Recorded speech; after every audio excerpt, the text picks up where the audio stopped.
Former Finance Minister Trevor Manuel will lead a panel of experts from the continent to ensure South Africa's ambitious agenda for its G20 presidency is implemented.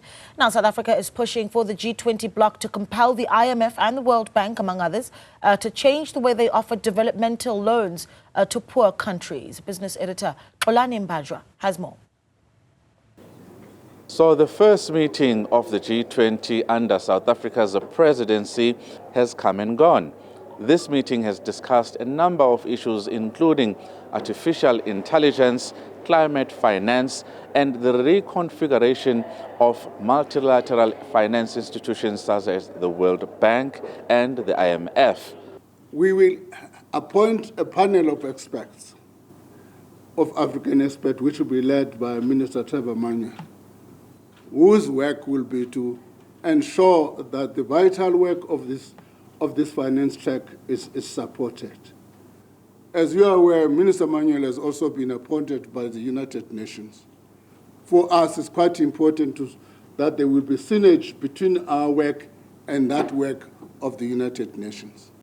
Earlier in the week, the gathering received a massive endorsement from UN Secretary-General Antonio Guterres, who delivered a keynote address reminding delegates of their role as the G20 presidency for South Africa set on African soil for the first time in history.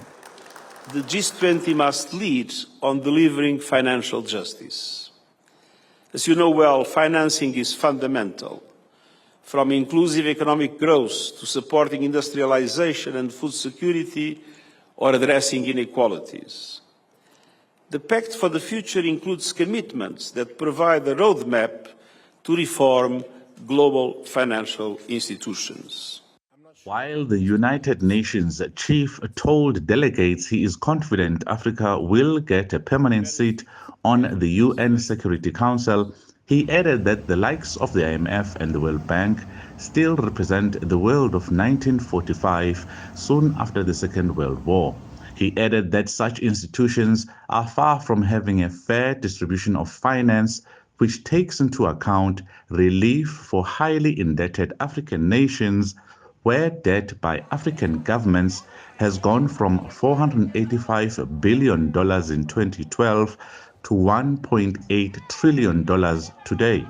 We need action to make the debt resolution architecture work in a more timely and effective manner. We need meaningful solutions to address the debt crisis so countries can invest in meeting the basic needs of their people and drive long-term development. The Pact for the Future includes a proposal for the IMF to lead a review of ways to strengthen and improve the sovereign debt architecture in collaboration with key partners. Reserve Bank Governor Lesetja Kganyago, in his keynote address, reminded delegates from the finance track, which involves national treasuries and central banks, why the finance track is the most important segment of the G20. We have the summit, which is where the big decisions are taken, but the real hard work is done by the finance track, because that is the history of the G20, to deal with global financial issues. Kganyago also adds that he believes that central banks around the world have done enough to cushion consumers from runaway inflation.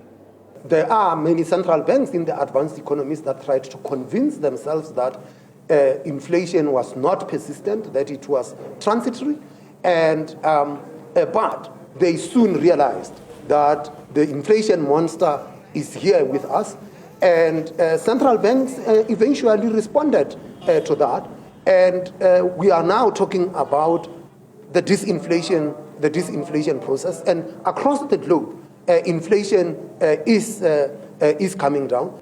The next series of meetings will continue at the beginning of next year with a high-level meeting of finance ministers and central bank governors from around the world, continuing with the work that has started in earnest in South Africa. For Newzroom Afrika on Channel 405, I'm Xolani Mbanjwa. in Sandton, Johannesburg.